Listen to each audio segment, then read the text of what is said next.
I don't know. Okay. I'll turn my camera off. I mean my mic off. Mm-hmm. Just let me know. Oh, it says it's live. Do y'all see that? Uh, okay, now I see it. Yeah, It shows live. it's live now. Go ahead, Lisa. Huh? Go ahead. What? Get it started. We live. Welcome. Okay. Hold on, Well, Lisa. hello. Hold on, Lisa. All right, can you see that?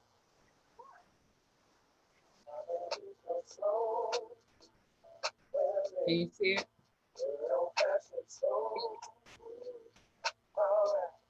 Hello?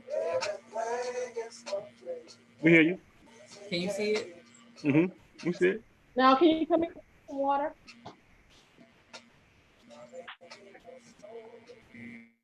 And then you got to.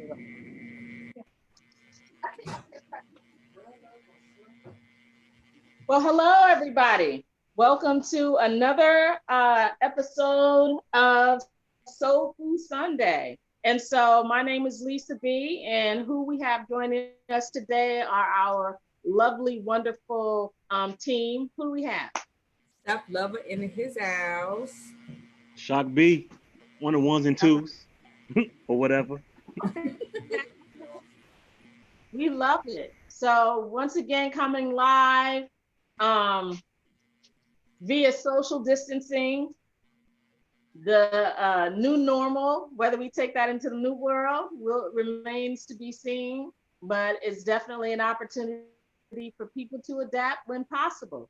So let's look at our menu today and start with our appetizers. I think we have some winners and losers on the table. So who do we have, Steph?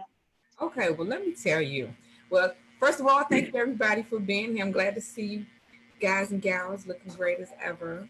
Um, my winner this week, I want to highlight gorgeous Prince George's County as showcased in the Showtime special Basketball County.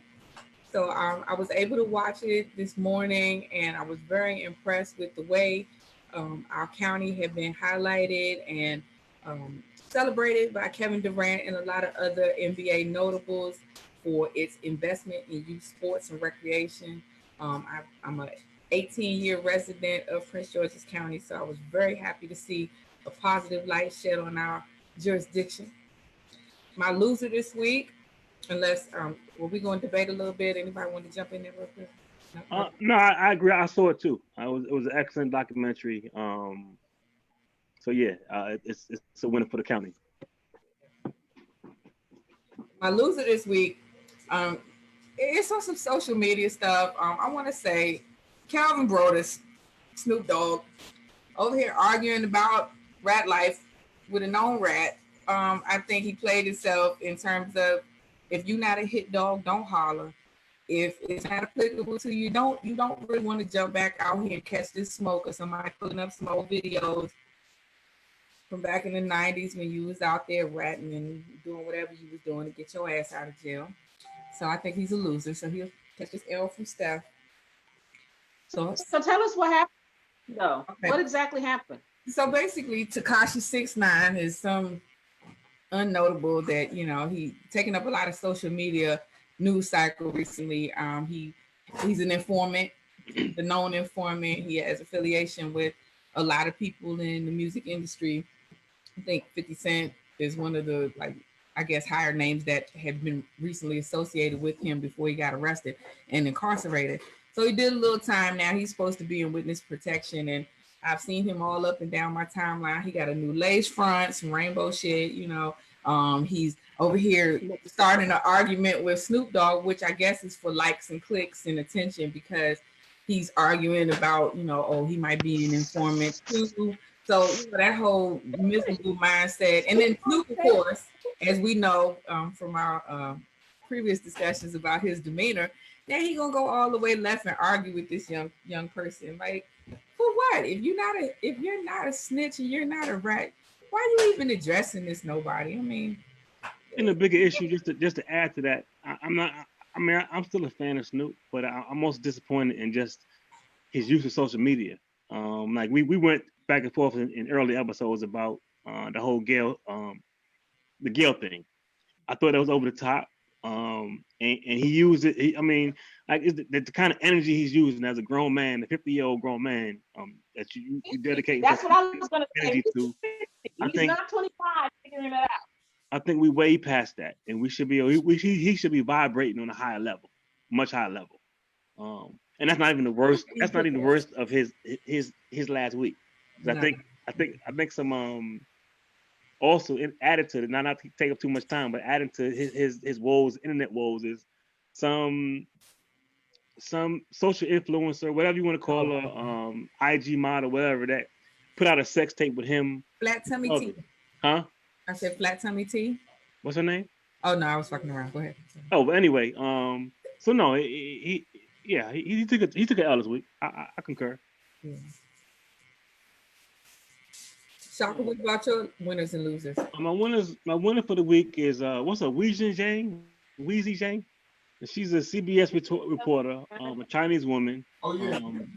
And she basically in the presidential briefing, she asked the president why he was basically making testing out to be such a worldly competition, which he always does. We're the best at this and that. And she made the point that people are dying. And then he basically said, ask China. And her response to that was, she took a mask off, was like, basically like, motherfucker, what? I mean, if you could read her face, over her face, like, motherfucker, what? And at that point, she already forced him into saying something ridiculous to make himself look ridiculous again. And even her colleagues basically deferred to her back, once he went away from her, they wanted to give her a chance to follow up.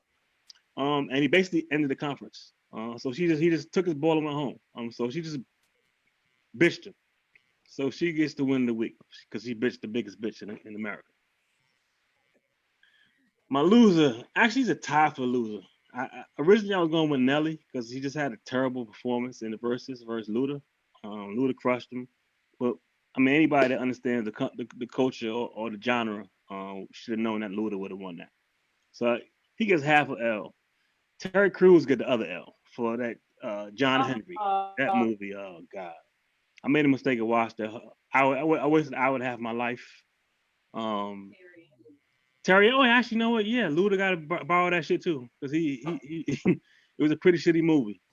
So I caution y'all. So Luda's a winner and a loser? Yeah, I mean, yeah. Actually, ironically, yes. He takes an L. He shares an L. Actually, they both executively produced the album, the movie too. So, I mean, they actually thought about that shit. Oh, you mean on that? Oh, I thought you meant from their verses. No. Luda's a winner on the verses. He's not the winner of the week, but he won. He got that win. But John Henry, oh my God, please don't watch that shit. Oh God, now I gotta watch it. Yeah, no, actually, please watch it. I want you to watch it and be like, you know what, we're right. I mean, it's one of them bad movies that you can sit through the whole movie and then talk about it later. Okay. I mean, it ain't like we going nowhere. Right. Lisa, I think I'm gonna finish watching The Walking Dead, and I'm gonna check out that Durant. What is it called again? That documentary, the Durant Basketball County. Okay.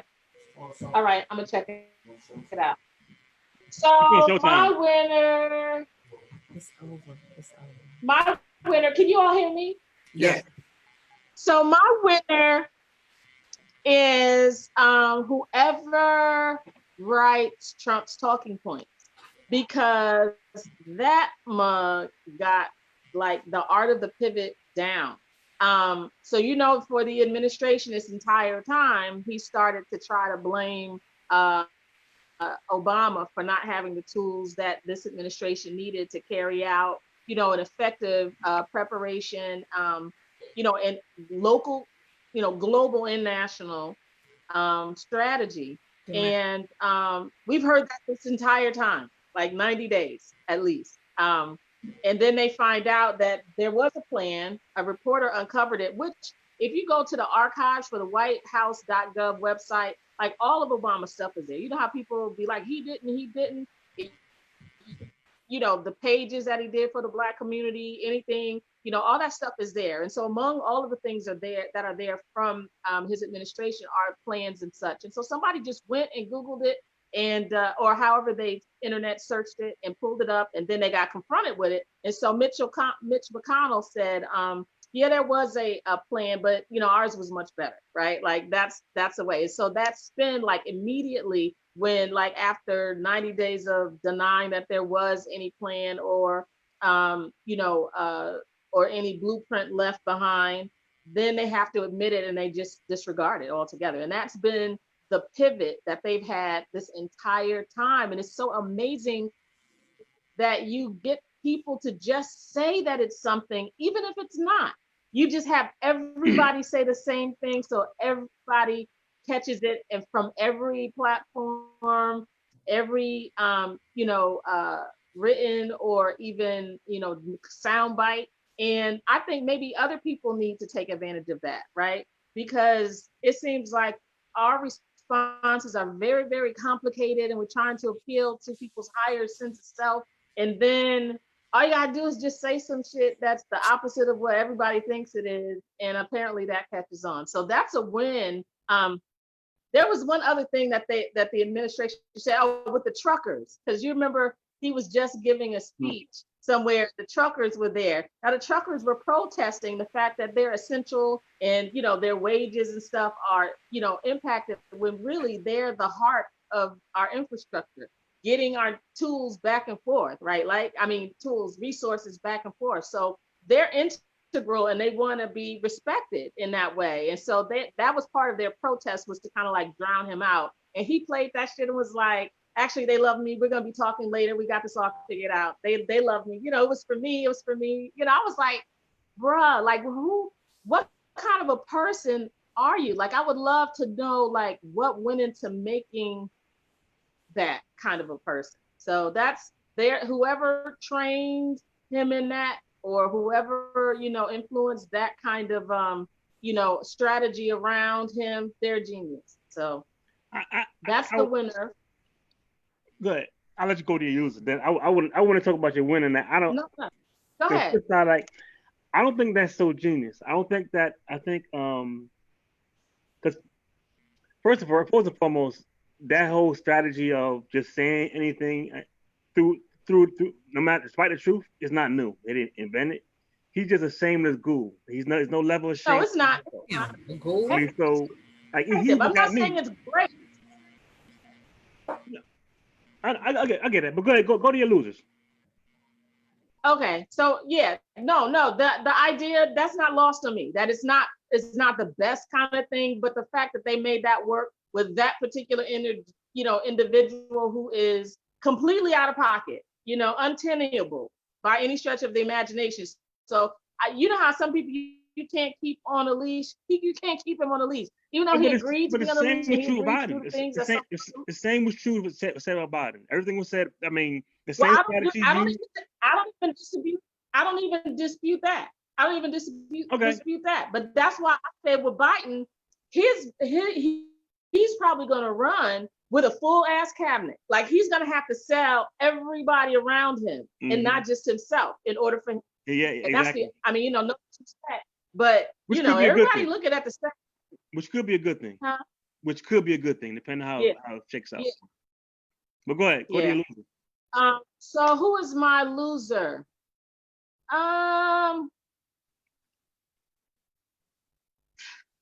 You know, I don't know. I can't call it. So I'll say that my losers are the people who, you know, use this time to maybe, I don't know, victimize others. Like, you know, the world hasn't stopped just because things have closed down. People are still getting hurt, you know. I'll tell you who a loser is. I got it. The loser is the daughter of the father, who was the police officer who shot Aubrey. Mm-hmm. Who Aubrey. Did we talk about Breonna? We gonna save her, or did y'all talk about her? We can talk about her. Okay, so we'll talk about that later. But anyway, the losers are the daughter who came forward to kind of make an appeal for why her father and brother aren't racist. It's because she I read that. dates black men. And so She didn't say black, that, not you know, non-white. makes She didn't even say blacks. right. She sure didn't. Oh, She what's sure the name? didn't. Okay. She said they brown. She said non-black, You non-white. right about that. Oh, what, her kids? No, she did. She basically said they I can't don't know anything about. because her mother allowed non-blacks in the house. Okay. Or non-white, excuse me. I'm sorry, I Non-white. thought it was way more deep than that, boo. No, that's the explanation. She knows that because you know they would have murdered someone before now. If it And was how do about we know race, that I they guess. haven't? How do they? But How do we know anyway, that they haven't? That's a good segue though. That's a good segue because with that story, there's a lot coming out. And I think her father's an even bigger loser than she is. So it's no surprise that Wait, she's her father is the one that was a former cop, right? former cop. And then he had all his what is it? Citizens arrest privileges revoked in 19. Basically, because he can't get through training. I mean, he can't do. I mean, cops are not smart people anyway. I mean, it don't take much to be a fucking cop. I mean, I ain't saying they all dumb, but if you, I mean, you're not educated people. They don't know the law.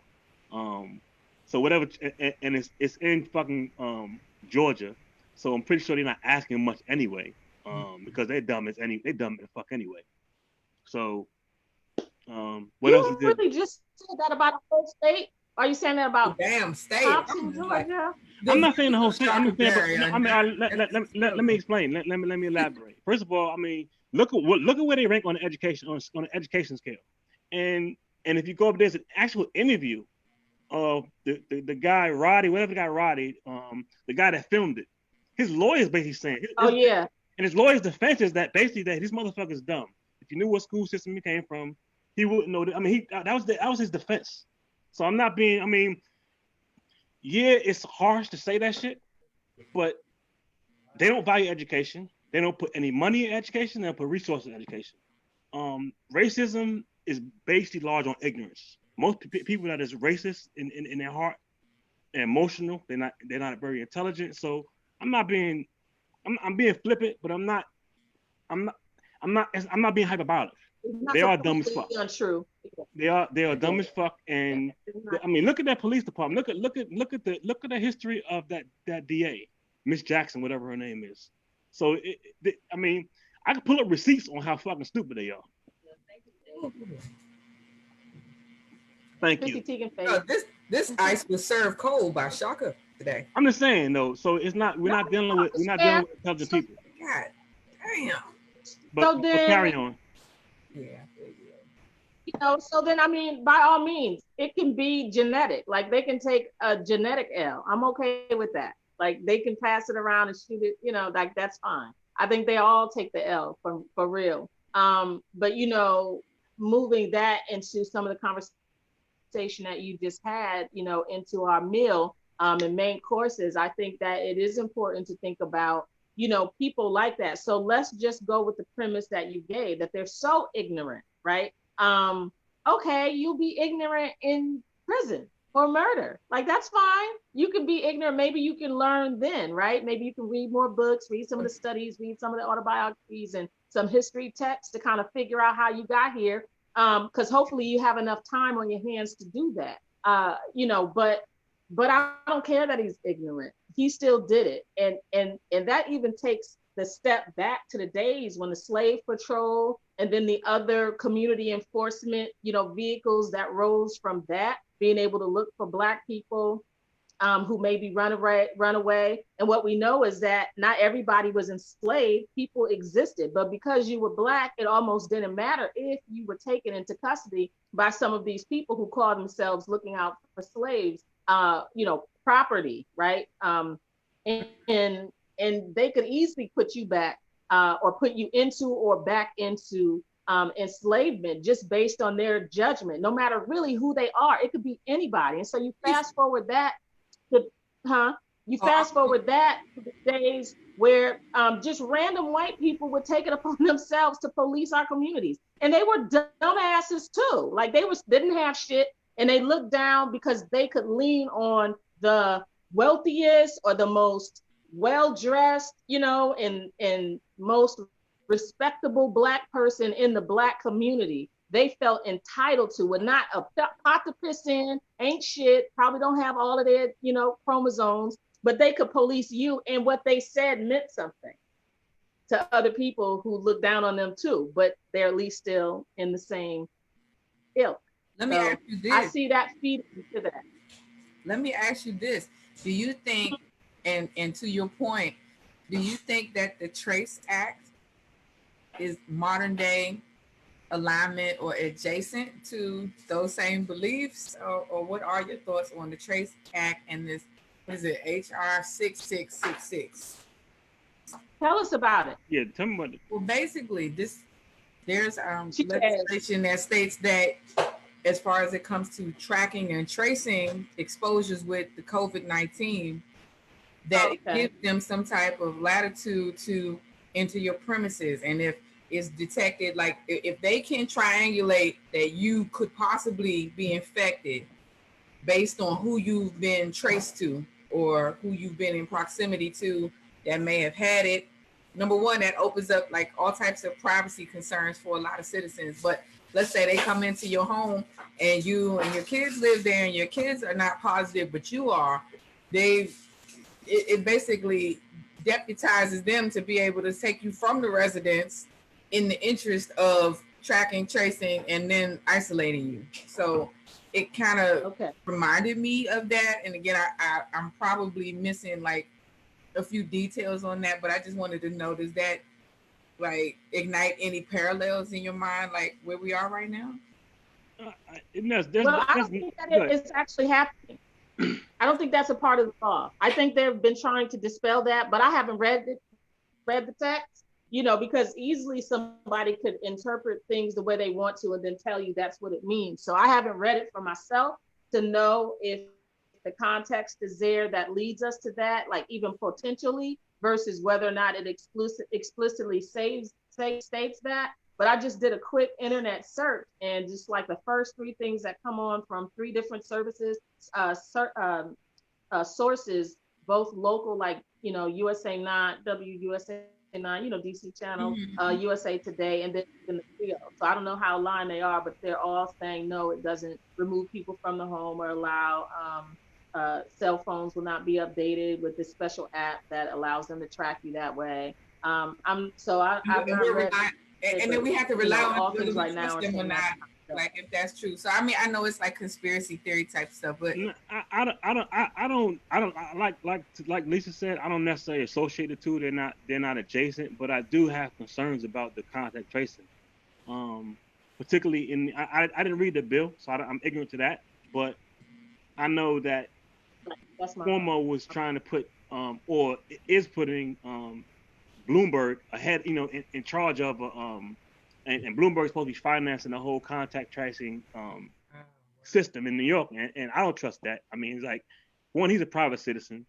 I mean, and even when he wasn't a private citizen, he didn't do well. I'm sorry.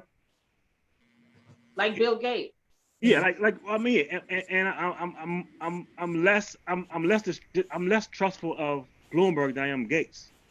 So that is concerning. And then it also plays into the Big Brother narrative. You know how they're out there. And I hate to side with the armed white dudes in the state capitals, but I mean, I don't want the government or anybody else knowing all my business, who I contact, and going through like that. That could be dangerous. So I have mixed feelings on that. I get the point. I get the reason why they want to trace all your contacts so they can nip the virus in the bud. But and there's a reason, and there's a flip side of that. I mean, if you look at what happened in South Korea and even in China, how they were able to really clamp down on the virus based on the draconian style of their government, where they have everybody's information. They know movement. They can track where people go, basically their cell phones. So do we want to live in a government like that? I mean, do we trust this government to have that kind of that information on us? I mean, so it's a slippery slope. Mm-hmm. Lots of nuance. Well, reading it, it says that this is really trying to fund. It's about trying to fund more testing, which is what people say. Activities are making them not just the testing centers that you see, but also being able to accommodate in-home testing, because we know the problem is, where do you go to get testing? And so how do you reach the people that can't go out to get tested, but maybe need to be tested? And again, there's always a flip side to how anything that has a benefit, it inherently has the potential to exploit. So I'm not saying that we not keep an eye on that, but I'm just telling you that it says this bill does not authorize anyone to enter your home for whatever reason without your permission, nor does it allow the government to remove anyone from your home because of the coronavirus, or require you or will separate you from your children for quarantine if you, test positive. So these are just some highlights that it says, and they're using the fact that it's 666 is in it, even though it's 4 6s. I don't know if the devil has 4 6s, but they're mad at the 3, so they're using that as as the ominous, relationship. But I will, to your point, I was just listening to someone who was actually in Baltimore, and she was kicking it Baltimore style. She kind of had, a lot of information that she was sharing with people, and a lot of it was conspiracy theory oriented, but it wasn't completely off the register. Like, it wasn't like unheard of stuff. She talked about the fact that in like Shanghai, she was like, why do you think, she was saying that we're doing too much, and that the fear is unfounded a little bit, because she referenced Shanghai. In Shanghai, she said, was because it was all these wealthy Asians there, they're going to take care of the wealthy, and so they were able to keep the virus out. Now, how, she said they had 0 deaths, and how do we think that they were able to do that if it's so bad? Well, they're able to do that after they had 3,000 deaths a day. It's because they shut down all the shit like they was trying to do here. That's why now they have like 3, right? It's not, they closed their borders, they shut down Disney and all types of these huge gathering places. That's what they did.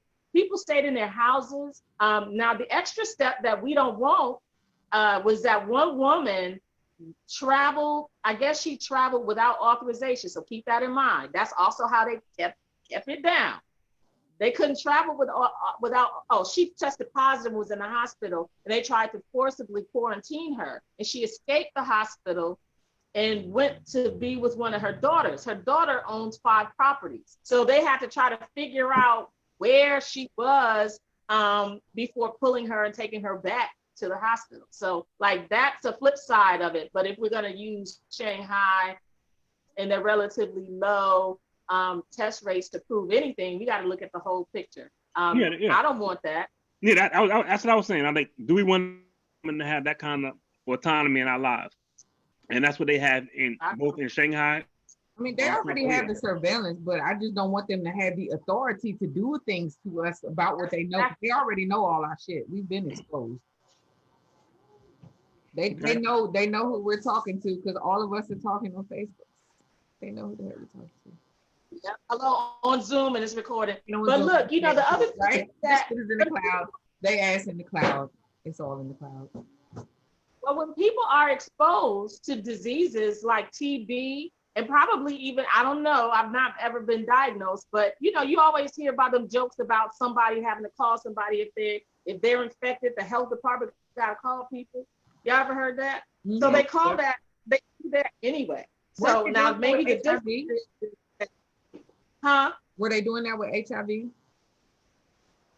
I'm pretty sure that with most communicable diseases, the health department itself probably asked, because that's how, like when you hear about people on the plane and somebody has TB, and you kind of hear that that nobody else on the plane was infected, or, they have to be able to reach those people. So I'm sure that there are other probably smaller branches of, social branches that people have to, I don't know if it's required by law to report though, or if they can volunteer to say, well, call, Johnny, Taylor or Bill, Simpson, like call them because they might want to know this information. That's crazy as hell, but they do it, is my point. So maybe, like you said, we don't want the authority, that they can do it without our consent and involvement. That's the scary part. Agreed. Anyway, anybody else got anything to eat? Say what? Anything else to eat? This is main We course. want to talk about Breonna Taylor, right? Yes. That is main course worthy. Definitely. Did you open it up, Shaka? Go ahead. I've been talking. You can talk I'm at my about wit's end. it. You can talk about it. Go ahead. I'm at my wit's end. We're dealing with probably an even more ignorant state in Kentucky. I don't know. It's unfortunate. I mean, the more that comes out, the more it just makes no sense. Well, wouldn't this come out so far for those of us who might not have caught it? Well, basically, they had a no-knock warrant. The intelligence, the information they used to get the warrant from the no-knock warrant from the judge was that she was receiving drugs via mail, and that was the base of the warrant. But it turns out the postal inspector said there was nothing going on in her house through her mail, so it wasn't justified. They had a no-knock warrant, but they said he knocked. So I mean, their story's unraveling. So they didn't knock. They came there, and then what happened? I mean, like they kicked the door down. Her boyfriend shot at one. He hit one of them, and they just sprayed the house up, hitting her 8 times while she slept. But again, the justification they're using for the warrant was that she was receiving drugs via mail, but turns out that's not true.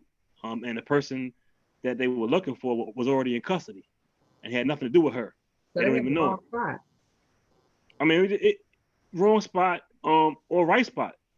They might have been looking for somebody, looking to kill somebody there. Who knows what was going on there? No one knows because they're not telling the truth. You can only speculate. Let me just. So they've already talked about that part. So first of all, it was the wrong address. So any reference to who she is was on the back end. So it was the wrong house. The suspect that they were actually serving on, which wasn't her, was already in custody. So this was an error. And I just read somewhere, and I have not confirmed the source, but just remember seeing it, is that he was recently given home arrest officer, but they are floating the idea that it was friendly fire, that it may not, like they've not confirmed that it was actually his bullet even, but he still had to go to jail to face charges for injuring a police officer after they broke into the wrong house after a wrong suspect unannounced. And he was doing what people should do, right? This is why I get frustrated. There's all these castle doctrines, all this stand your ground and shit. That is, it's very difficult for us to be, granted those same entitlements. And so what do we do to change that? Wow. First of all, that's a lot to unpack. I did hear about the story, and the point that struck me the most is exactly what you just said, is he defended the household like the man he's supposed to be to his girlfriend who's sleeping. And in fact, his gesture might not have actually been the fatal shot. And in fact, he's probably catching all kinds of hell in whatever detainment they had provided for him after this incident. So they probably beating his ass, saying a whole lot of unnecessary shit, and all along, they are loud, wrong, and strong. Wow. I mean, the stories from, if you take as far back as like you frozen. You keep freezing. Okay, I'm gonna keep talking. I hope somebody caught half of what I said. I don't know. No, we heard you. I just think the screens are frozen. Okay. Am I frozen to anybody? Can y'all see me move? I see you. You I good? see you moving. Because you're frozen, Shaka. It's a little glitchy. Shaka, you looking good on my end. Talisa, you looking good. All right, so let's move on. Stephanie, you got anything? Are we going to the timeline yet, or are we still in this main course? Because I got All right, we some go to the spicy on my timeline. timeline. Let's go to the timeline. All right. We didn't give Brianna some due discussion. I thought you in the middle of saying something about it. Yeah, we absolutely should. Shaka didn't get to opine as fully as I feel he wanted to, so we're gonna let him have this time. I mean, I don't know what to say. I mean, like I said originally, I'm at my wit's end. I don't know what. I don't want to say the wrong thing. I mean, I want them to die, but you know. Wrong thing. As a black man, what is the wrong thing to say? I don't think there's a wrong thing. I mean, my thing is, I think it should be eye for an eye. I mean, I think whenever a cop kills us, they need to die. Not any cop, but that cop. I think Darren Wilson should be dead. I think Zimmerman, he's not a cop, but he should be dead. I think all these cops that just wantonly kill us for no reason, just because they want to exercise their power and their white supremacy, they need to be killed. Because they're not. I mean, by who? Huh? By who? I don't care. God, I mean, saying like anybody, preferably by someone who has nothing to lose. I mean, because like that be another white person. No, I mean, it's a lot of us. It's a lot of brothers that obviously have nothing to lose because they're killing each other. I mean, so like, why can't we turn them guns on them? Like if you want, I wondered the same thing myself. And I hate to conflate black on black crime or the term black. I hate to conflate that, but I mean, there's clearly some niggas on the street that don't give a fuck.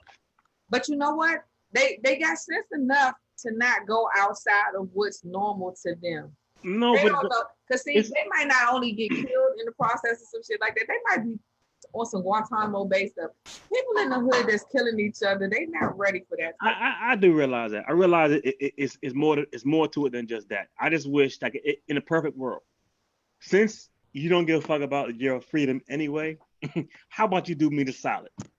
Take this motherfucker out. That's if I can have my way. We don't want to misconstrue that as you offering that up. This is. I don't have that kind of power. Ain't nobody listening to me. I mean, are not shared by. Yeah, I mean, and again, I'm not pushing that, but I'm just saying, what else do we have? What else do we have as a people? I mean, they've been killing us for 400 years. Like, I mean, and it doesn't seem to. Nothing matters. We marched, we petitioned, we vote. I mean, I guess we can't give up the ballot, but damn, we need some more bullets on our side. Yeah, just go ahead. You can transition.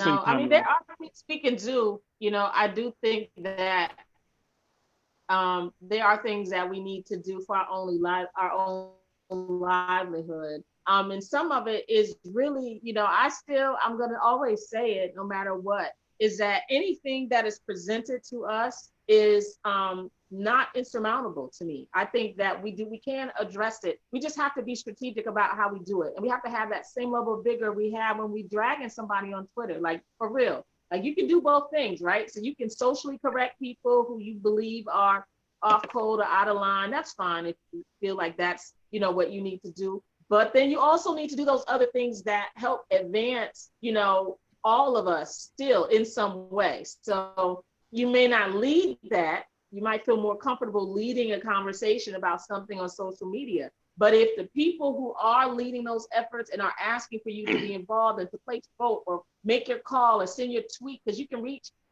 let me just say this real quick and then we can move on. But I was reading, now put me on to this woman who wrote a letter to the president after slavery was ending. And if I can get her name before we get off, I will share it because her name needs to be spoken.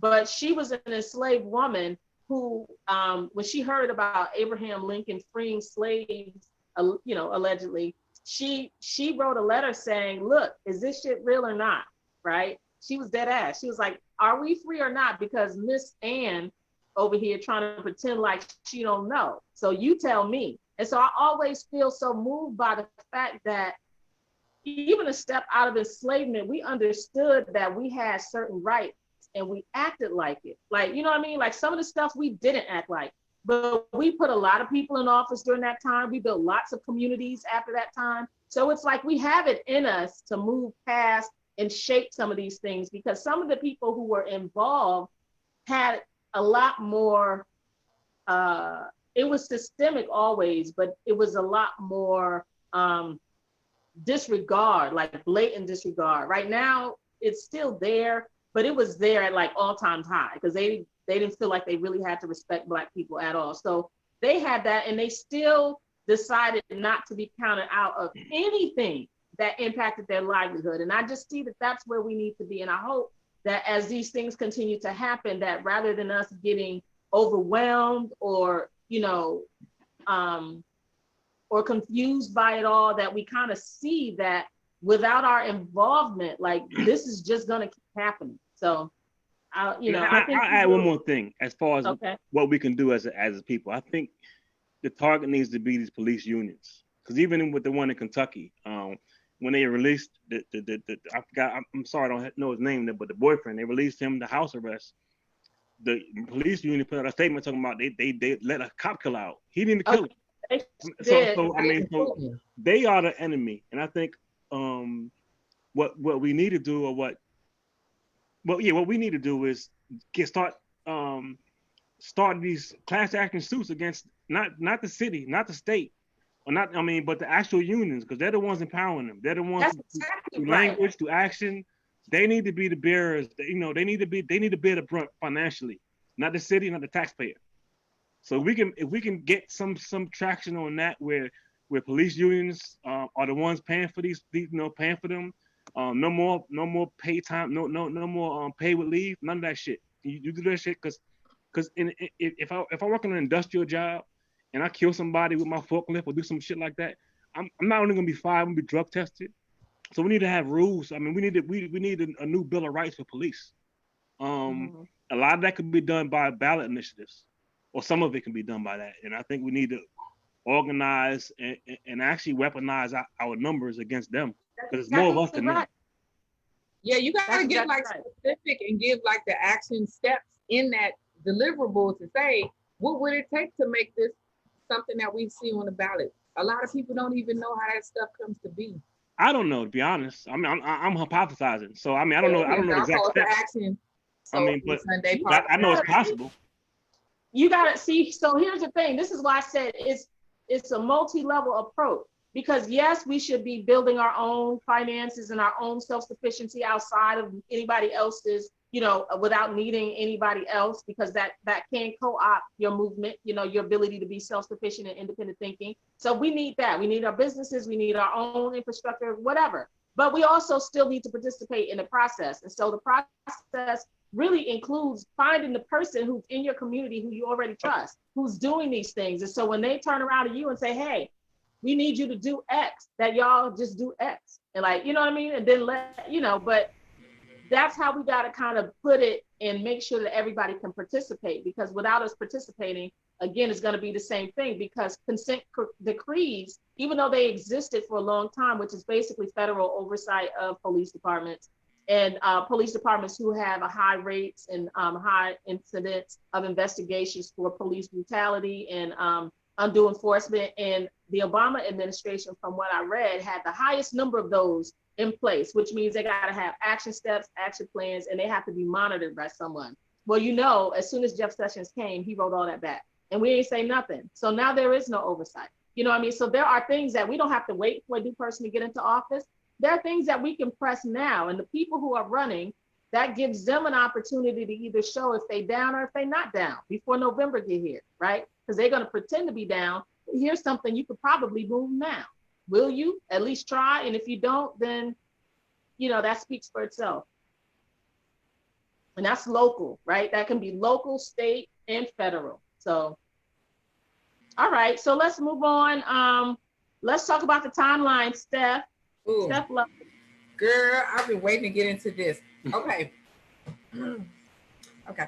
So, what's been going up and down my timeline this week? I have seen a lot of people responding to an old interview by a rapper, Lil Boozy, where he mentioned And I'm going to give you the backstory and then give you the meme that brought all this conversation to today.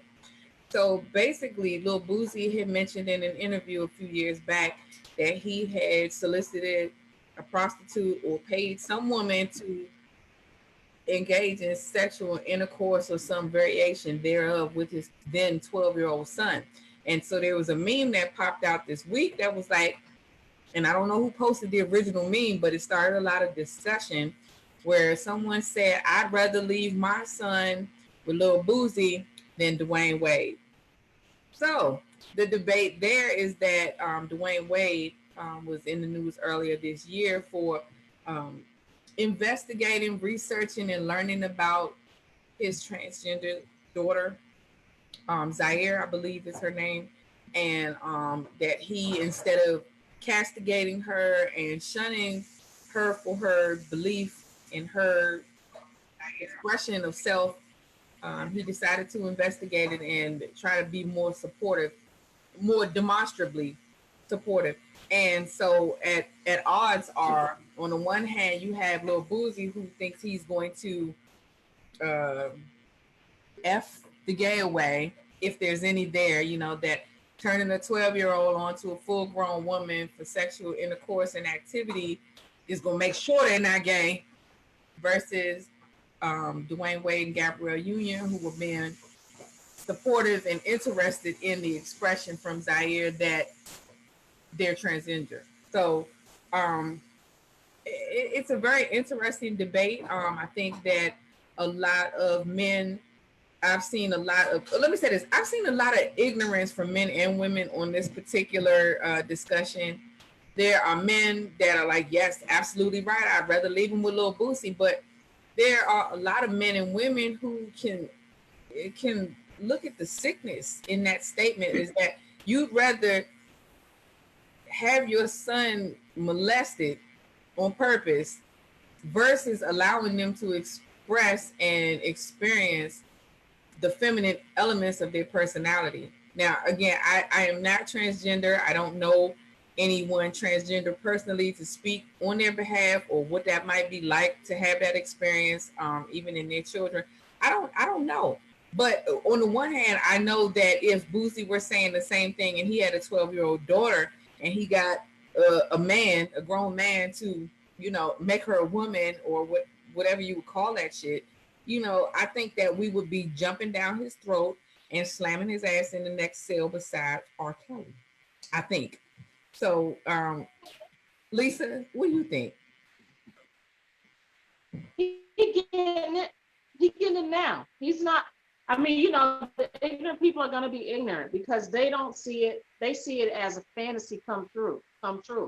Just like, those jokes about when your teacher molests you, you get to have sex, you hear how it's framed as such a positive thing. Lots of TV shows back in the days were kind of created around, that quest for sexual experiences, coming of age story. Like from when we was teenagers and we was kids, like Porky's and all that kind of shit, like, the seduction and everything that came back from your teacher was about like quest. Yeah. So it's supposed to be like, times change though. And I think one of the things that's happened is, we have to decide whether or not we love our Black children or not. Like, do you? Because if you do, we want children to be well. You know what I mean? And so being well means that your goal, the parent, is to do no harm. Yeah. But, minimize the amount of trauma, because life is. So it's going to happen however, it happened. But as much as you can control to keep that trauma and those negative impacts down, you should. And that means listening when you start to get new information, right? When you get new information, you have to change how you process things. And it should be, something that you definitely are attuned to as a parent. So everybody's not equipped. He doesn't see it. And usually it's based on their own experiences as to how they arrive at where they are. So if people are honest about their own experiences and whether it caused confusion, and I won't take up any much more time, but I just want to align it with how the R. Kelly thing came out. And they would say, they 16, they old enough to know better and all that kind of stuff. But, you actually realize that there's still this uneasiness in allowing a situation like that to happen, and it's not safe for them. And even when you think about people talking about, well, you remember those girls who was fast and they would get in the car with those older guys up at school. And I was like, yeah, y'all keep shaming the women like that, but you don't hear none of these old ass men saying, yeah, I used to drive around and pick up some young girls. Thank you. You don't hear them bragging about that shit, because now we know that that was a problem. I think as a culture, we need to fucking cancel fast, because you have to look at it from what is the stimulus that triggered this behavior in these young women, young ladies who might not have had any better role model, and they sometimes were being pushed off on older guys by their older women in their family to say, girl, he got a good government job, you better hook him now. You know, like, this is not uncommon shit, you know, to hear. And I hate that, you know, in this day and age, we're still labeling somebody 13, 14, 15 as fast. That fast, to me, when I hear somebody call somebody fast, my instinct says they've been exposed. Okay, y'all ain't gotta get quiet and shit. No, I was trying to formulate my thoughts. Okay. First and foremost, I think it's a false dichotomy to pit how Dwayne Wade raises his kid with how Boosie raises his kid, because they're not the same. They're not opposites. They're not even on the same level. There you go. I don't have kids, and if I had a son that wanted to be my daughter, I'd be taking it back. I would imagine. I'd be like, whoa, that ain't what the doctor told me. But yeah, but understanding the time that we live in, I would like to think that I'd be able to understand and at least understand and not react. What Boosie did, that was child molestation. Absolutely. And my disappointment don't really lie with Boosie so much, because he's obviously ignorant as dude. He's proven that on myriad ways. So to quibble about what he does, I mean, it's kind of a exercise of futility, because the nigga's dumb. I mean, he really is. But my disappointment is in all the brothers that don't see that shit and make arguments, weak ass arguments, to equate to or somehow make it seem like Boosie, look what Dwayne Wade did. At least he ain't Dwayne Wade. Like, no, nigga, hold on. Right. I mean, that's what bothered me deeply, and it's hard for me to have this conversation with some of these dudes, because some I respect. Generally respect them, exactly, in their daily lives, how they go about the shit, but they say that dumb shit. I'd be like, come on, man, like, what's wrong? Like, how you don't see that shit? It's not even it's a no-brainer. Like, that's the like yeah, at 12 years old, I'd have loved for one of my uncles to be like, yeah, pay for somebody to suck my dick. I'd have loved that shit. Yeah, of course. But I'm 12 years old. I'm not the age of discernment. So once you reach the age of discernment, you should understand that shit is just toxic. And that kid is gonna have so many. I mean, he's not gonna be able to relate to women. He's not gonna be able to respect women. He's not gonna be able to develop deep, even friendships, because he's looking at what that mouth do. Now, other, you know, so it's an imbalance that he's creating, that has ramifications that's gonna reverberate throughout his lifetime. So that to me, that it's hard to have that kind of discussion, and it leads to other discussions, like, you know.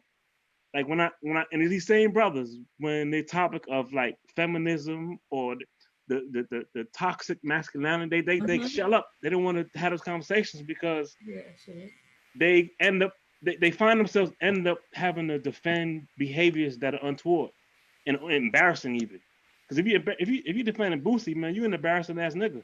Like what else you gonna go ahead, keep talking? Like so no, I mean, so it's hard. It hurts me to watch some of these conversations, and some of the dudes that actually respect say some really, really, really dumb shit. And then to think that population of people that we're talking about, they were hurt. You know, they don't realize it and they don't understand. They have, like, whoever put the old broad on them, they sized it. They're like, yeah, you about to get this, yeah. You don't realize what you interrupted in that 9, 10, 11, 12-year-old year's life. I mean, this culture interrupted in terms of their development and their innocence. And I know innocence is kind of like a loosey-goosey statement, but in the fact that you weren't able to, let's say if 12 years old was your age, that means your innocence ended there. You're effectively trying to negotiate and navigate adult feelings, emotions, and expressions, and you barely can bust one. I mean, it is ultimately sad. And I'm only speaking about the boys because we look at the girls as being more victimized, I believe, mostly because there's penetration involved. And unless there's a opposite situation, like in the Catholic Church and that whole scandal, where there are young boys that are definitely being penetrated and just debased. So, I mean, it's the way that society in the past had celebrated, and as Talisa mentioned, you know, these are things that in the media, they were fantasies. This was like the ultimate dream for a lot of people. But now that we're 30 years out from that, and you see how that manifests in people's lives and how they have these attitudes about women's bodies and even about consent. I mean, it's because their lives were blurred very early on, and I don't think that that's something that you easily recover from without even knowing how to acknowledge it. Yeah. I mean, even talking about it, even discussing the lines are blurred because we live in a patriarchal society. So a lot of these things, I think, with my peers, black men, sometimes we get reticent to have these conversations because we think they're talking about us as black men, when really it's not us. We didn't create this construct. We were born into this shit. The 21st century was about patriarchy. It was about top-down leadership, men dominated women across the globe. So a lot of these things, when we get offended and we don't want to have these conversations. They tend to shy away from these conversations when we should be leaning into the conversation. We're like, we didn't create this shit. We didn't create this white supremacist world, because all that shit is an extension of white supremacy. I mean, it really is. I mean, even though it exists throughout the world, a lot of this shit is an extension of white male power, white male domination. And instead of the conversation focusing on the whole construct, we kind of get defensive and say, "Oh, they talking about us. They attacking black men again." And no, it's not. I mean, especially when you got black men like Boosie, not making him out to be the worst black man ever, because he's not. Because I'm pretty sure he's a good man at the end of the day. He's just ignorant. And a lot of our people are ignorant. I mean, and not to make it regional, especially in areas where he's from Mississippi, where education is devalued. I mean, and you know, so we gotta be honest about what we're dealing with. So even though Brucey has a platform, he's not Michael Jordan. He's not somebody. He's not trained. He's not skilled in media, how to navigate those things. So he's just saying shit. And with social media, we all can say shit. I mean, but we have X amount of followers. Some shit's gonna resonate more than others. Right. Yeah. Okay. So we have. So you had your timeline. So I guess on my timeline is the class of 2020. You know, let's give them a round of applause. Because they are handling their business. And it's not just the class of 2020.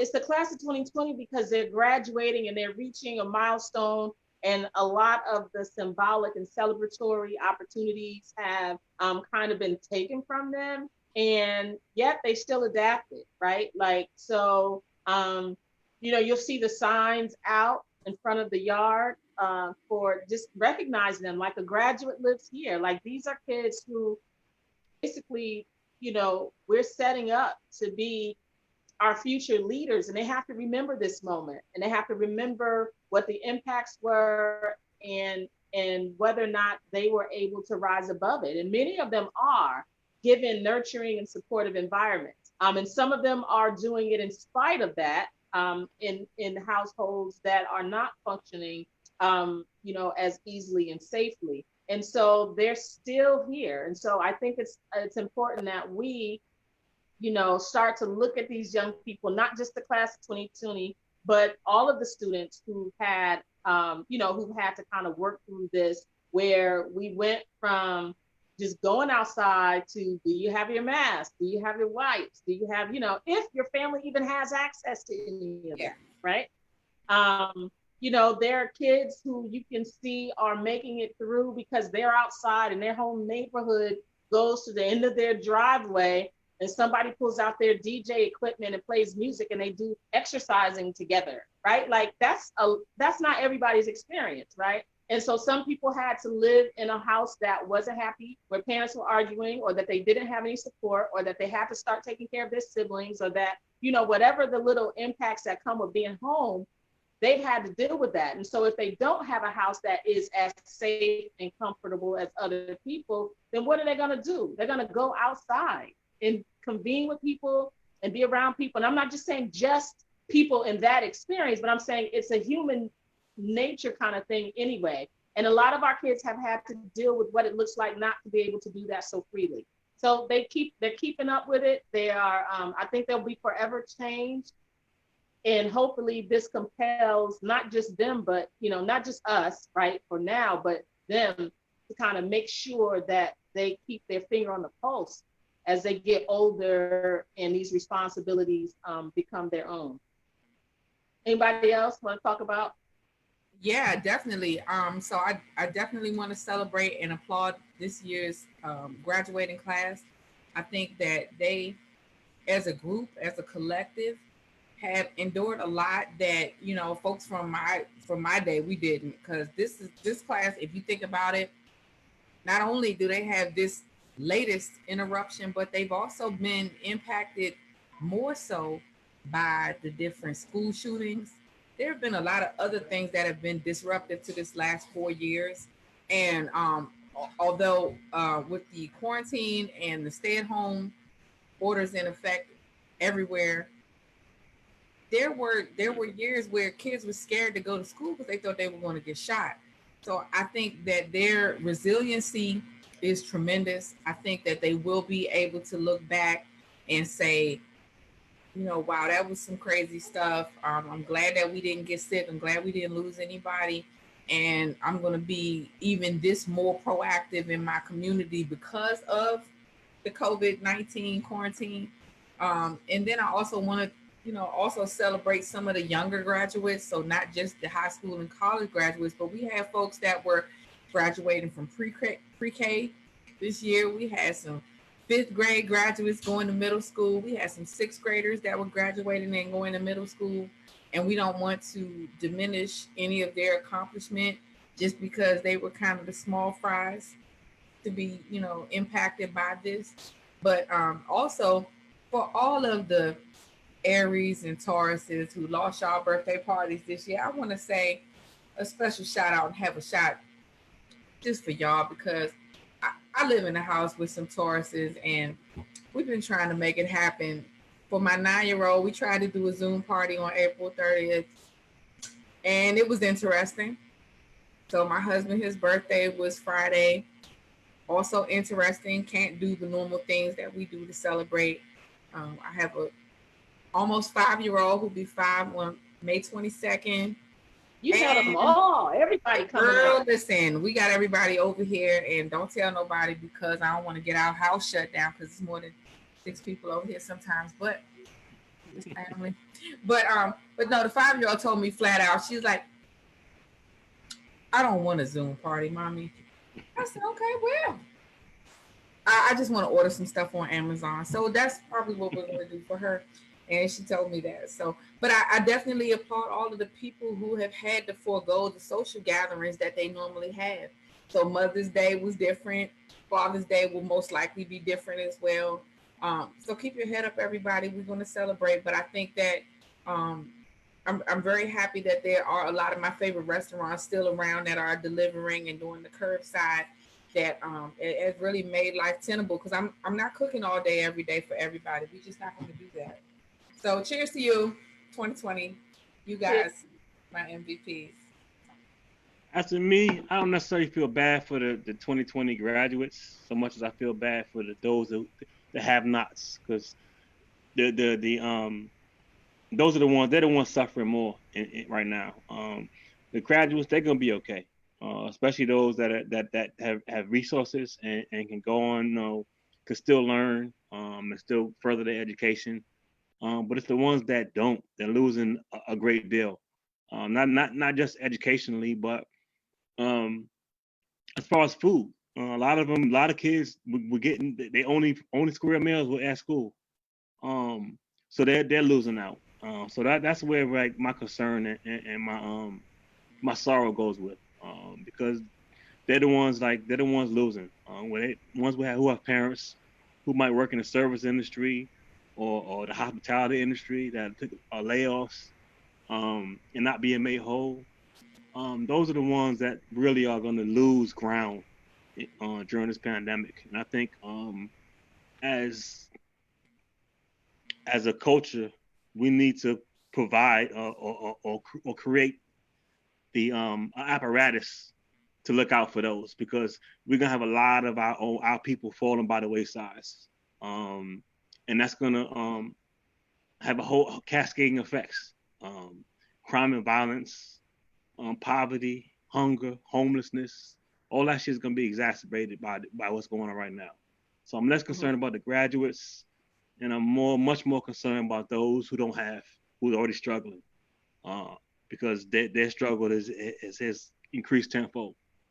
So my prayers are with them. The graduates are gonna be all right. This is something they could tell their kids, like, you know what, I was part of that COVID class. I mean, that's really something like that's something that they could talk about. It's a story, and it's making them. It's gonna make a lot of them. There's gonna be a lot of great young people being made out of this, coming out of this. A lot of people, old people, because a lot of people a lot of people, period. A lot of people, period. I think that especially like small businesses, this type of relief money that they're getting is the closest they were going to get to getting any type of capital funding from a bank. If they get it though, anything else, they wasn't getting it nowhere else. That's if they get it. I mean, because most of that money went to corporations that's well in the black. That's true. So I mean, it's hell of a time to be alive. It is. I'll drink to that. Okay. I say. Yeah. So I think that what we need to do is make sure that we're closing the gap. We don't have to wait for anybody else to do it for us. You check within your circle. Everybody check within their circle, and they check the pulse of everybody in their circle. Make sure they're okay. Even if you can't give them money, just checking in, making sure some of the older people who live by themselves, you check in on them, making sure that they're okay. You check in on your nieces and nephews and little cousins and see how they're doing. It's our responsibility to create small villages so that we can create larger villages, and then, kind of able to support our community internally. And then still use the resources, because them tax dollars, them our money. It's like somebody taking the money out your pocketbook and then deciding where it go. Like, you need to be a part of that. It ain't free. If we opted out, that might be different, right? But we're not opting out. We can't opt out. If you opt out and you don't pay your bag on taxes, you'll know what it feels like.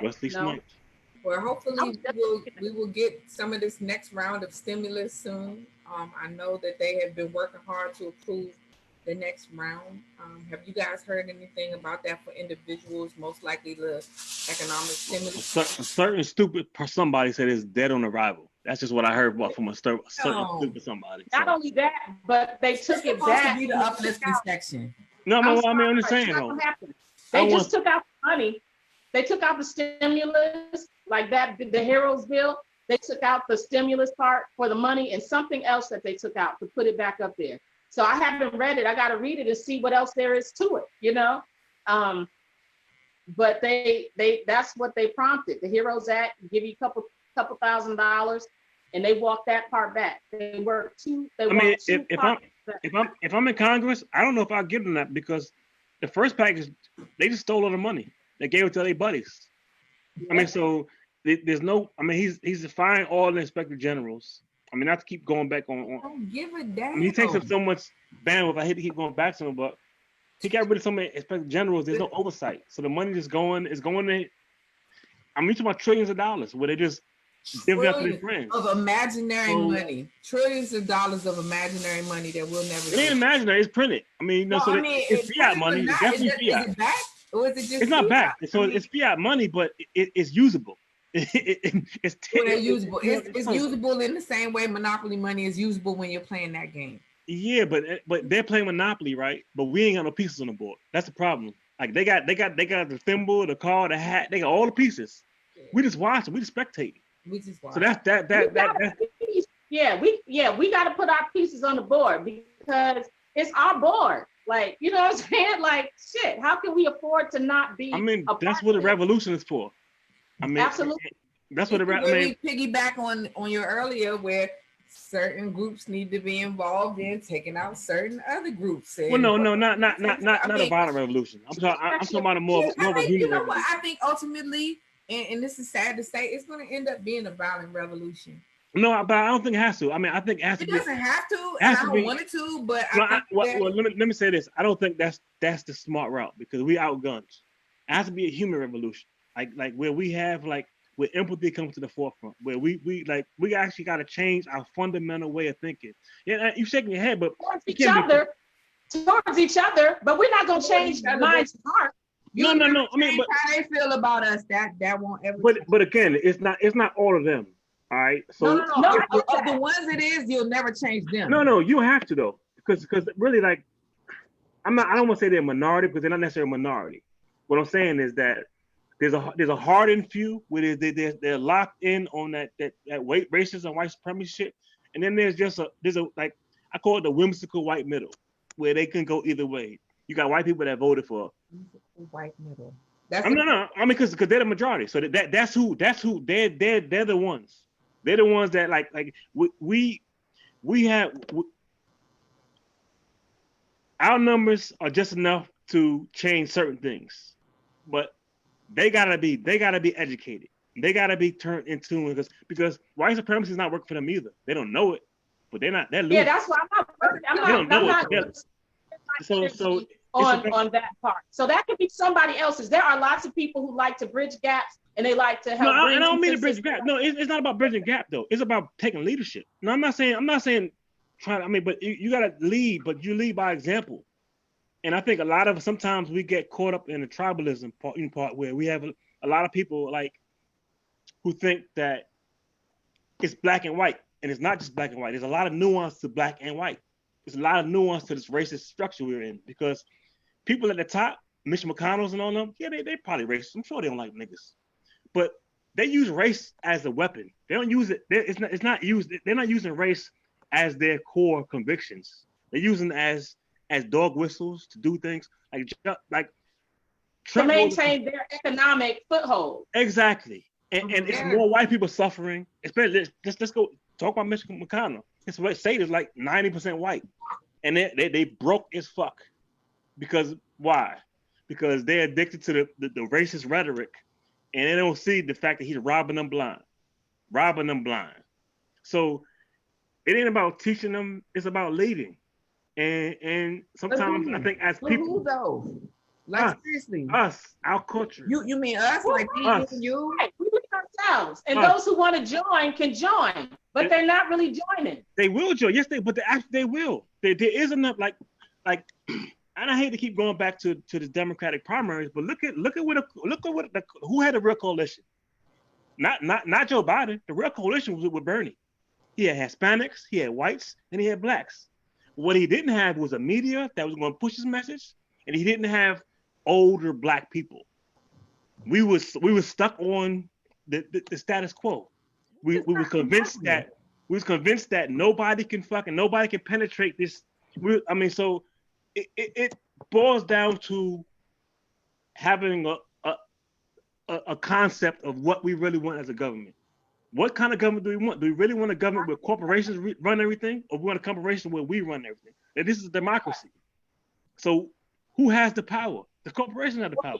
We clearly do. But that's why I was saying when you said it's not us, I'm like, as a contingent, we can't, like you said, the things that we can impact, that's what we need to start with, you know? And then as we create our own lane to be able to exist and have a little bit more influence in terms of what happens within our communities, both, you know, again, inside and outside of politics, like, I think that we can get to that point, but I just don't think, and then the people who see us working, who want to join, that's great, but I just didn't see the you know, I guess, the benefit of trying to continue to convince people to see us as human, to see us, to believe in us. Like, if you don't feel that after you see, hear about Breonna chilling and sleeping in her own bed in her own house, and you outside fighting, talk about you a slave because you got a damn mask on. Like, those people, if you ask them, they wouldn't say they're not. racist. They're lost causes. They're not the ones, but they're a minority. I mean, they're loud. They're a very loud minority. I mean, not everybody's running out with guns, and when because so even this whole COVID situation. Not shutting up. They're not speaking out. They're not really speaking out either. They're kind of quiet. They're not. Yes and no. No, they're not speaking out.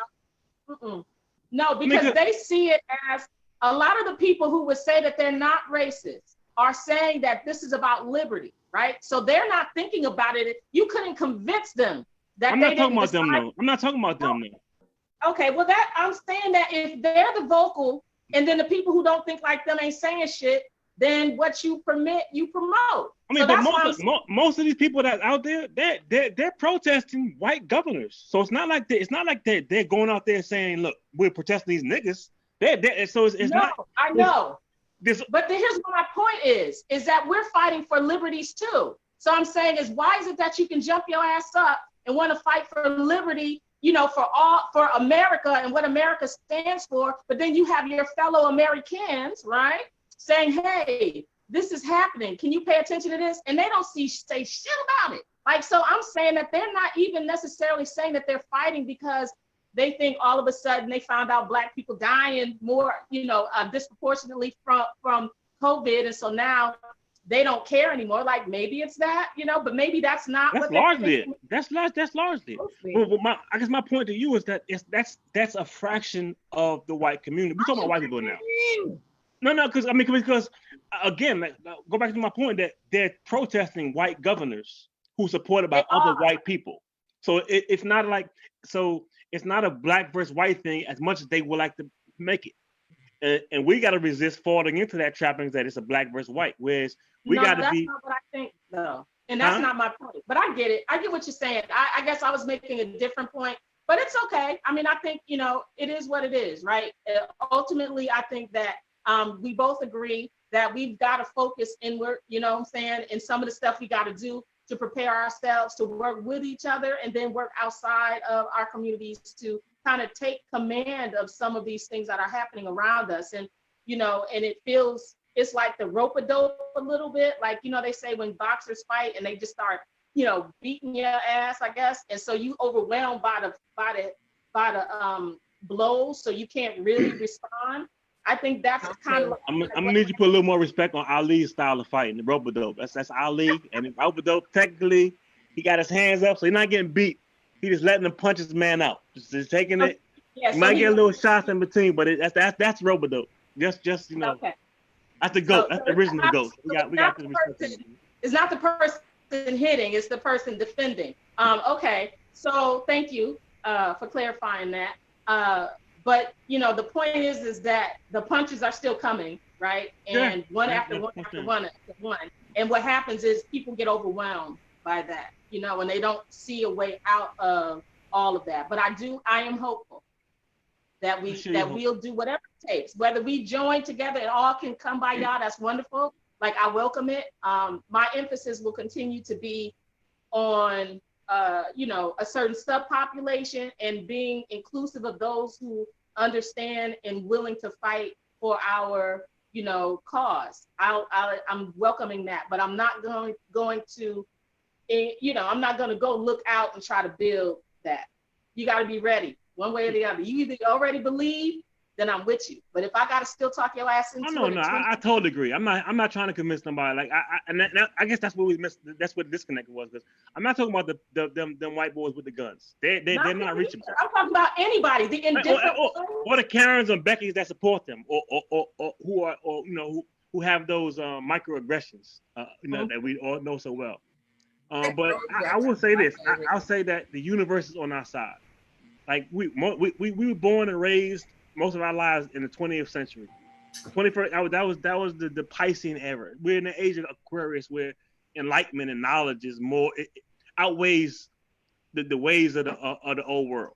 So we in the new world, and the universe on our side. So I think we got to take some solace in the fact that all this shit is happening right now. It's how it's unfolding. It's because the meek are gonna eventually inherit the earth. Hopefully in our lifetime, but it might not be our lifetime. But we gotta do our part to push it forward. Because our culture, the black culture, the hip hop culture, whatever you want to call it, how you want to classify it, we're the meek, and we're going to inherit this earth. I mean, we. You said the hip hop culture was meek. We meek. I mean, look, we dying. We the ones that, I mean, we talk a lot of shit. We didn't fuck up, but that don't mean that we're meek. We just overpowered. Well, yeah. I mean, what the hell? Listen, I don't. When I say meek, I don't mean meek as in weak. Whenever. I say meek as in no, seriously. Take the media as the poison, and you say they doped our generation up from 92 till whenever. And we're not the meek. We were never the fucking meek. We're the best equipped to deal with this shit. And I think that because of the way they treated us and designed us in the 90s, we're less able to provide the impact that we need at this time. I think a lot of us, we succumb to the chronic culture, and there are a lot of people that haven't done any type of preventative health initiatives on their own family. There are a lot of people that drink Hennessy and eat bullshit all day, and outside of us trying to purchase all of the Lysol and Microban products, we're not doing more to strengthen our personal immune systems. And even mentally, we're not doing enough to safeguard negative shit from getting through our filter into what we digest, and then further spew on to our next generation Z behind us. So, I mean, I can't say we're the meek. We're definitely. Well, that's what I meant by meek. I mean, meek as in neutered. Meek as in in the biblical sense. In the biblical sense that in the meek when they speak. Absolutely not. Biblically, when they speak to the meek shall inherit the earth, I'm talking about the most downtrodden. Like the innocents, maybe. Huh? Innocent? No, we're not innocent. We're not innocent. We've been abused. We the lost tribe of victims. I don't want to say we victims, even though we've been victimized. I mean, we are. I mean, we've been victimized. But we're not victims. We're not meek. It's so many of us that are so strong. Let me look at the definition of meek before I argue with them. Okay, yes. Maybe we need to define meek, because when I think of meek, I think of people who are not equipped or enabled to fight. All right. Quiet, gentle. Go ahead. Easily imposed on, submissive. And we're not submissive, and we're not easily. We are. Yes, the hell we are, man. Come on. We just been talking about Breonna Taylor and Ahmaud Arbery. They pay for that shit, and neither has the last 100, 500, whatever many I'm unarmed speaking people. Specifically to Generation X. Well, I mean, we the one like what are we going to do about it? That's really what I'm asking. I'm asking for our peers to take the leadership role that we have previously not snatched from the boomers. Why the hell haven't we? We have though. We have. No, we haven't. It's because we're meek. It's because you niggas are meek. We haven't snatched nothing from them because they not letting this shit go. We gonna have to wait till their ass die. And that's not true. That's not true. Okay. I think that what here's what happens. The message never. Okay, so if there was a movement brewing, whenever we've had COINTELPRO jump in our shit, why was it? It wasn't because shit was stagnant. It was because the movement was growing. People started communicating. People started connecting. And I think that that's the same thing that happens here, is that it's intentional, that the image that we have is that we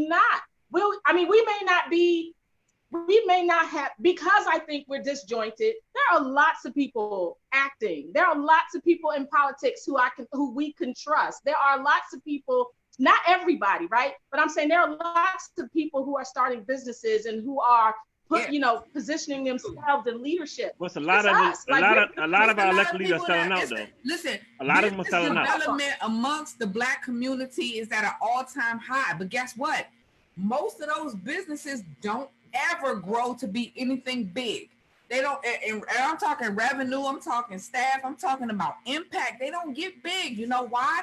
Because we don't impact the legislation enough to make it so. The people that are still benefit, we're talking about these old ass corporations that basically just usurped all of the fucking PPP funds before anybody else had a chance to get it. These are these old companies. This is not anybody from Generation X. And I'm speaking specifically to us, by us, because it means more coming from us. When we hear some shit from the boomers or we hear something from the millennials, we don't give a shit. But we never snatch the mantle from the boomers. And I don't know that we can. We have such a high level of regard for the boomers. Because we meek? Huh? Because we meek? No, we're not meek. You got to make up your mind. You on both sides of the argument. Stephanie Mathis on both sides of the argument. I mean, we're not meek. We're not meek, but we've been sunned. We've been sunned, and you recognize that. We've been now you playing semantics. Okay, now it's a semantic game. We're not meek. We the sons. Okay, that's the same thing. I don't want to say we're meek because that's not our. I mean, we don't want to admit that shit. Not but our intention. It is our circumstance. But that's what I'm saying. I guess you know what? I don't have a Bible. I need to get a Bible, but because I'm a heathen. But the scripture says the meek shall inherit the earth. That's what I meant in that term. In that the meek, like we are the children of Israel. We are the Palestinians. We are the abused population that will one day, once we rise up, will inherit the earth. That's the point I was really making. So, well, can I just say one part about that though? I do think that figuratively, right? That is true. But I definitely think that even if we're looking at what our position is, and let's just say we're not where we should be, I think that there is something about still looking and working from the place of the downtrodden that still feels a little problematic to me, even though we have a lot of people who are failing, a lot of people who are struggling, and a lot of people who just are apathetic. We still have quite a few now, who are doing the things that we say should be done. And I think that it's for us to, just because we don't see it, which was my earlier point, that's a strategy so that we don't all connect to the things that are happening, because then you feel the energy of a movement. That's by design. But that to me doesn't mean that there isn't a movement. It doesn't mean that we haven't started flipping some of these cards around in these, in these places, but we're just disjointed. So we haven't necessarily been able to connect en masse. But that to me doesn't mean that we're not doing that and that we are just waiting to be victims. So while the meek shall inherit the earth, meaning those who were, who appear to come last shall come first. Gotcha. Which hell, maybe, how we shift time, maybe we done lapped them. So maybe that's what makes us look like we last when we always been first. You know what I mean? So it's kind of like we gotta determine what we think, how we see ourselves. You know what I mean? And then be a little bit more glass half full, because otherwise I think we're gonna miss the movement because we're thinking that nobody's doing anything, and that back to the rope-a-dope reference, that the hits are coming so fast that we can't recover and act, when actually we move in double time maybe. So just keep your eyes open for the work that's happening and join that work. That's all I'm saying. I totally agree with that. I think the key is to be able to look out for the tribe without being tribal. Because tribalism is what's killing. The nation as a whole. The design is to be tribal. Because if we all hunker into our tribal ways, and ADO is this, West Indians that, Africans this, white people, because they're not tribal. They're tribal, but they're tribal in a financial way, in a financial way. They know how to be, and they weaponize it. And when we follow suit, we can't win. We don't have those numbers. We don't have the resources. So I think we got to really guard against tribalism while still looking out for the tribe. Because the tribe needs love. The tribe needs attention. But we got to know how to manipulate others too, because others are suffering too.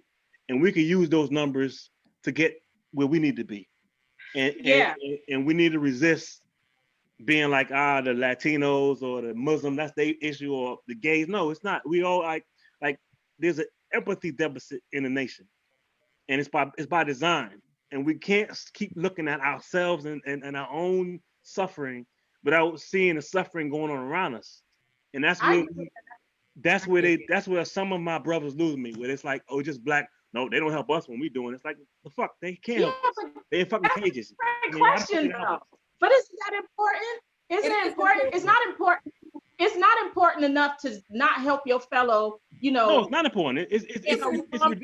Listen to what I'm saying. Listen to what I'm saying. I'm not saying that we should not help other people. What I'm saying is, it's not disingenuous to expect to see somebody else's reaching out too. Like, I think we be reaching out. And so I'm saying that maybe more people will be susceptible if, for example, now Asian Americans can say, wow, this shit is crazy, right? Like, who knew that we would, since the days of putting Japanese people in internment camps, right? Like, that's not just in the past. Things can change very quickly. So now maybe y'all need to stop looking at us as the people who are faking it and using a crutch, because, when you look at Nigerians, when we talk about sometimes the disenfranchisement, because we're connected and we love each other, but, there's sometimes little splinters. And so maybe now that they can see how the president shut that shit down, it's like, we're not going there. They made Nigeria, an outcast, through global policy, right? So that is like, so now we got to start, now those same factions who looked at us like the pariah, like we were making mountains out of molehills and not grinding it out, which we've been doing consistently from the beginning of time. Every bar they set, we meet it. They set a new one, we meet it. They tear it down. So we have a history of overcoming that. But those people who don't recognize it and think we're just bringing it on ourselves, maybe now is the time that they start standing with us, and and then we can work together. But I'm not interested in always being the one trying to reach out to them. That's, No, and my intention wasn't to reach out to them, and with respect to them, the issue with them, as far as I see it, is them coming in our community with their cheap goods, making money off money, taking money out of our community. That's my issue with them. So that's a separate issue. And that's something that needs to be addressed as well. And that needs to be put on the docket. Like, you know what? But yeah, I get what you're saying. That now I didn't mean that to take everybody's struggle and carry it as a torch. But what I'm saying is that as leaders of this movement, we've been in this game since 1619 as far as fighting white supremacy. 1400. 1400. I mean, but we got more experience than anybody else in this world with dealing with these people, this beast. And the beast has been much worse to us than everybody else. So we need to learn how to weaponize the fact that everybody hates the white man right now. Like, how can we use their disdain for this beast to further our aim or the collective aim? Because what's good for Black America is good for all of America. I mean, nothing that we want in this life, from this country, does not benefit everybody else, including white people. Right. Well, hopefully we see that eventually. Maybe they'll see that now. More see it now. I think the gift of Donald Trump is the fact that he's showing them that what white supremacy brings you. It brings you more poverty. The thing that trips me out is that they've been seeing this. I mean, it's been on display. It's been disguised in a couple of presidencies. But that's always been the goal, hasn't it? It has. But Obama, Bush, Clinton, Reagan, all of the presidents since I've been alive, that's been the goal. So what was it like before then? I was born in 74. And we got short memories. I mean, we got short memories because it was because of Bush that they voted for Obama. They was like, this white dude is so bad, and the white, but after 8 years of sensationalized media, I mean, because the media is really the issue, and I think social media is the equilibrium. I mean, if we can do away with some of the disinformation, if we can we trust Zuck? Your ass be in jail. We can't trust Zuck. I mean, but I'm saying, but I can trust you. And Zuck he can't. I mean, so it takes a level of discernment, but less discernment on the social media level. I mean, barring cut our shit off, we're gonna put a filter up. If we start saying the wrong things, he's gonna be like, "This is most likely false." We're gonna that's true, but I mean, but the fact that we can share real time information about what's happening, like we couldn't, like when we did before social media, all we depended on the mainstream. We depended on NBC, CBS, ABC, and they're corporate owned, so they're gonna push the corporate message. And corporations, they're gonna play to the especially the ones that underwrite the news, or they're not our friends. Nope. I mean, they're the oil industry, the health industry. I mean, they're all people that want to make money off our pain. They are the people that are responsible for making crack a scourge and heroin and opioids a disease, an emergency. But they are the people responsible for the spin, the media. Yeah. Okay, so anybody got any closing remarks? Anything for the dessert? Anything they want to talk about in closing? Wishing y'all a great week ahead. Hoping the president gets COVID-19, the worst of all cases. He probably got that shit. He's the Antichrist. I'm telling you, he already got. Oh my God. Y'all so funny. Look, I'm gonna tell you who the lady was who I said wrote the letter, right? Oh, okay. So those are my closing remarks are around how accessible, and whether y'all love it or not, Obama made government accessible.